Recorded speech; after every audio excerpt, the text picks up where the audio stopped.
Mga kabady, welcome back to my short video tutorial. In this video, pag-uusapan natin ang tanong na ilang oras ba ang dapat nasa airport bago ang flight departure time mo. Ang sagot sa tanong na to, base sa aking experience at airline requirements, 2 hours from domestic flight and 3 hours from international flight for check-in. Dahil ang international flight ay maraming additional requirement like passport verification and early boarding pass.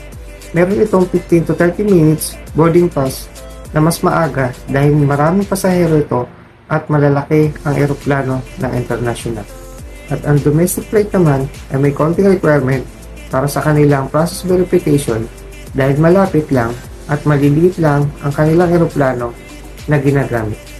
Hope you learned in this short video and God bless you all, kabady.